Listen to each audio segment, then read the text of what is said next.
Good morning, my brothers and sisters. Welcome to episode 154 in the book of Acts.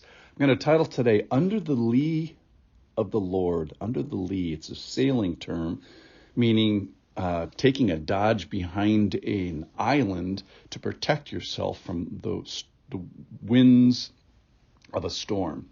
Today we're going to look at real people in real storms, actual physical storms, using real strategies, fighting real wind, and ending up really off course and in trouble.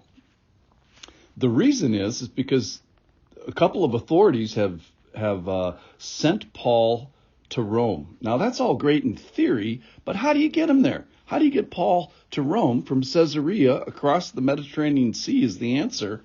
And who do you send him with? And how do they get there safely? So you're going to learn about sea travel today from Acts chapter 27. Verse 1, and when it was decided by other people, not the people in the story, it's people above them, that we should sail for Italy. So this would be Luke saying the grand we here. So Paul and Luke should set sail for Italy. They delivered Paul and some other prisoners. So now we know that it's Luke, it's Paul, it's other prisoners. It's a Augustan cohort guy named Julius.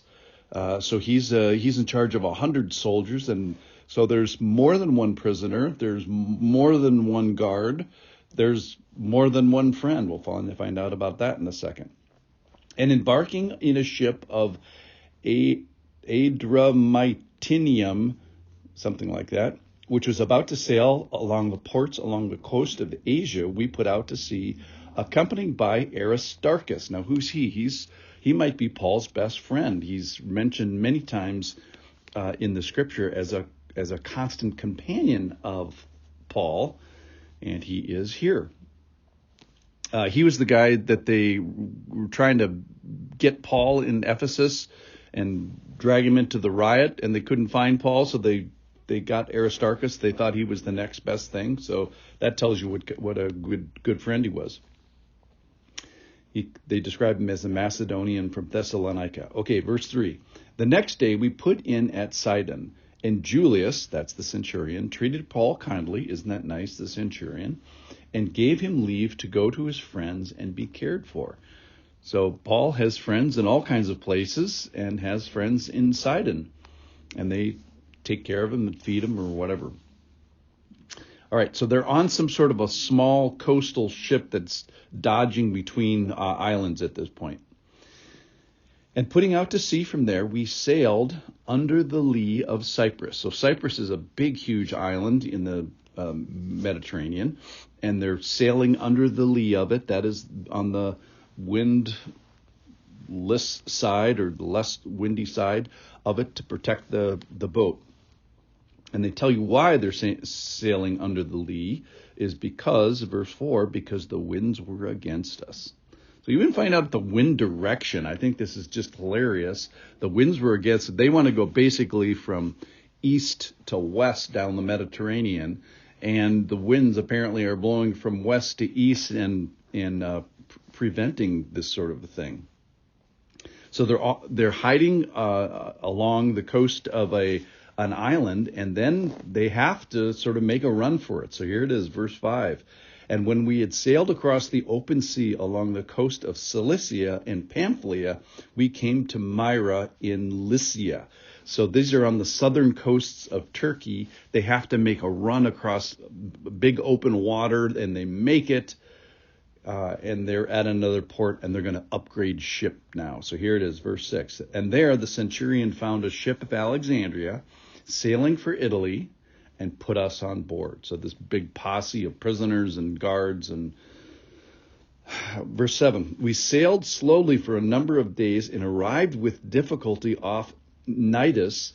And as the wind would not allow us to go further, we sailed under the lee of Crete off Salome. So here we find them. Apparently this is off course. The wind did not allow them to go to the correct side of the island as was typically done at this time. We found the going slow and difficulty. And why? Because of the wind. So we get all these sailing details today. All right, verse 8. Coasting along it with difficulty, we came to a place called Fair Havens, near which was the city of Lasea. This is on the island of Crete, which is another big, huge island in the Mediterranean. Verse 9. Since much time has passed and the voyage was now dangerous, which they can't emphasize enough, because even the fast was already over, Paul advised them. So they're late in the season, and the Mediterranean apparently gets nasty seasonally. And then Paul gives this prophecy, saying, Sirs, I perceive that the voyage will be with injury and much loss, not only of the cargo and of the ship, but also of our lives. But the centurion paid more attention to the pilot and to the owner of the ship than to what Paul said.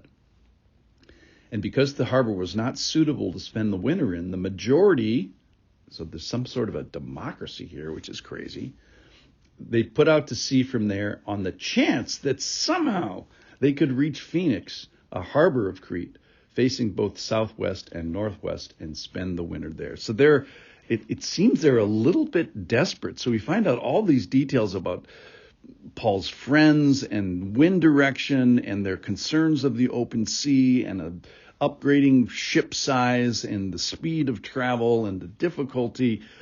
And I think the picture here today is we get all these sailing terms and stuff, but I want to emphasize the one today, under the lee of. Who of us doesn't have storms of life? Who of us doesn't have wind that blows against us in certain areas? And I just wanted to use that picture of being under the lee of the Lord, using the Lord as a protection like these islands did from the storms that hit, and reducing their ferocity, using the resources that we have. So like they used their islands to protect themselves, let us today be under the lee of the Lord. Use the Lord as a protector for us. All right. I'll see you tomorrow. Thanks.